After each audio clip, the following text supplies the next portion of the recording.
राधा वल्लभ श्री हरिवंश। श्री भक्तमाल में हरिवल्लभ यानी भगवान के प्रिय भक्तों में से श्री गरुण जी। प्रजापति दक्ष की 13 कन्याएं महर्षि कश्यप से ब्याही गई थीं। इनमें से कद्रु और विंता पुत्र कामना से बड़े अनुराग पूर्वक पति की सेवा करने लगीं। सेवा से संतुष्ट महर्षि कश्यप ने जब दोनों को मनभावित वर मांगने को कहा तो कद्रु ने समान शक्ति वाले 1000 नागों को पुत्र के रूप में पाने का वर मांगा। विंता ने कद्रु के पुत्रों से सभी गुणों में श्रेष्ठ केवल 2 पुत्रों का वर मांगा। ऋषि ने एव मस्तु कहा। फलस्वरूप कालांतर में कद्रु ने 1000 और विंता ने 2 अंडे दिए। 500 वर्ष तक अंडों के सेवन करने से अनंतर कद्रु के 1000 नागपुत्र तो अंडों से बाहर आ गए, परंतु विंता के अंडे ज्यों के त्यों रहे।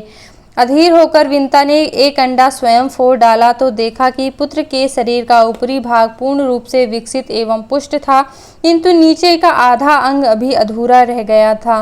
माता की इस नादानी से क्रुद्ध होकर पुत्र ने श्राप दिया कि तूने जिस सौत की ईर्ष्यावश आतुरता के कारण मुझे अधूरे शरीर वाला बना दिया, उसी की 500 वर्षों तक दासी बनी रहेगी, और यह तुम्हारा दूसरा पुत्र तुम्हें दासी भाव से मुक्त करेगा। परंतु धैर्य रखना, कहीं आतुरता में इस अंडे को भी नहीं फोड़ देना। तेजोमय अरुण कांति के कारण विंता के उस प्रथम पुत्र का नाम अरुण पड़ा और ब्रह्मा की आज्ञा से वे सूर्य के सारथी बने। तदंतर समय पूरा होने पर श्री गरुण जी का जन्म हुआ। उस समय वे प्रलय काल की अग्नि के समान प्रज्वलित एवं प्रकाशित हो रहे थे। श्री गरुण जी के तेज को न सह सकने के कारण देवताओं ने उनकी स्तुति की तो इन्होंने अपना तेज समेट लिया।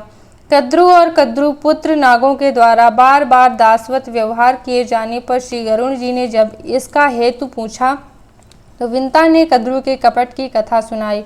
बात यह हुई कि एक बार दोनों में सूर्य के घोड़े की अथवा क्षीर समुद्र से निकले हुए उच्चैश्रवा नामक घोड़े की पूंछ के रंग के विषय में वाद विवाद हुआ। कद्रु काली बताती और विंता श्वेत। अंतोतगत्वा यह निश्चय हुआ कि जिसकी बात झूठी निकले वह दूसरे की दासी होकर रहे। कद्रु की आज्ञा अनुसार उसके पुत्र नाग घोड़े की पूंछ से जा लिपटे, जिससे वह काली दिख पड़ी। इस चालाकी से कद्रु ने विंता को दासी बना लिया और अनेकों कष्ट दिया करती थी। यह सब जानकर श्री गरुड़ जी ने नागों से कहा कि हम तुम्हारा क्या काम कर दें जिससे कि मैं और मेरी माता दास भाव से छुटकारा पा जाएं। उन्होंने कहा कि हमें अमृत ला दो। श्री गरुड़ जी माता को प्रणाम कर आज्ञा और आशीर्वाद पाकर स्वर्ग में जाकर देवताओं को पराजित कर अमृत के पात्र को लेकर बड़ी तेजी से वहां से उड़ चले। अमृत अपने अधिकार में होने पर भी श्री गरुड़ जी स्वयं उसे नहीं पिए। उनकी यह निष्प्रहरता देखकर भगवान विष्णु ने प्रसन्न होकर उन्हें बिना अमृत पान के ही अजर अमर होने तथा अपनी ध्वजा पर स्थित रहने का एवं अपना वाहन बनाने का दुर्लभ वरदान दिया।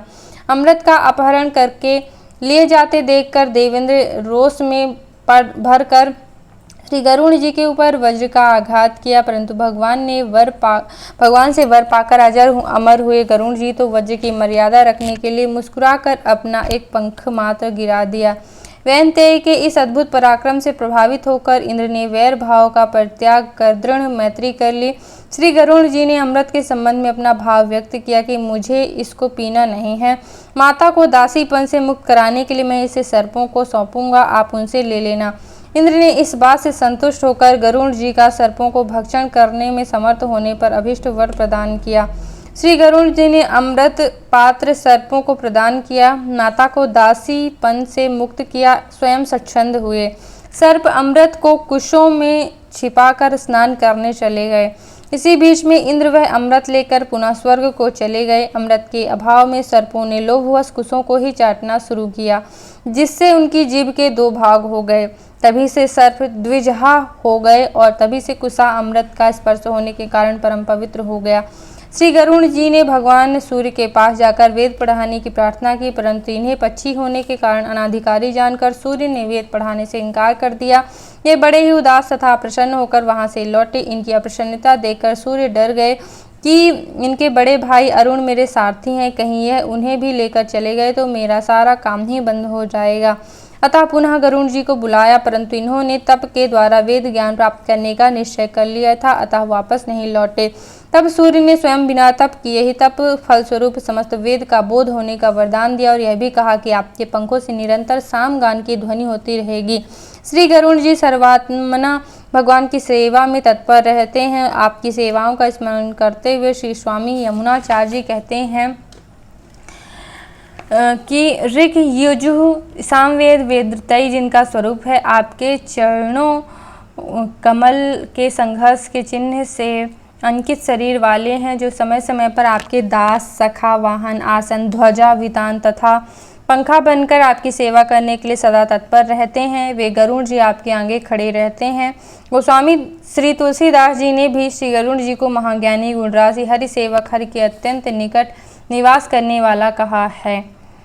भगवान ने अपनी विभूतियों का वर्णन करते हुए श्रीमद् भागवत गीता में अपने आप को पक्षियों में वैनतेय बताया है। बोलो श्री राधा वल्लभ लाल की जय, श्री हरिवंश महाप्रभु की जय, गुरुदेव की जय। कल हम सुनंद जी और श्री हनुमान जी आदि के विषय में पढ़ेंगे।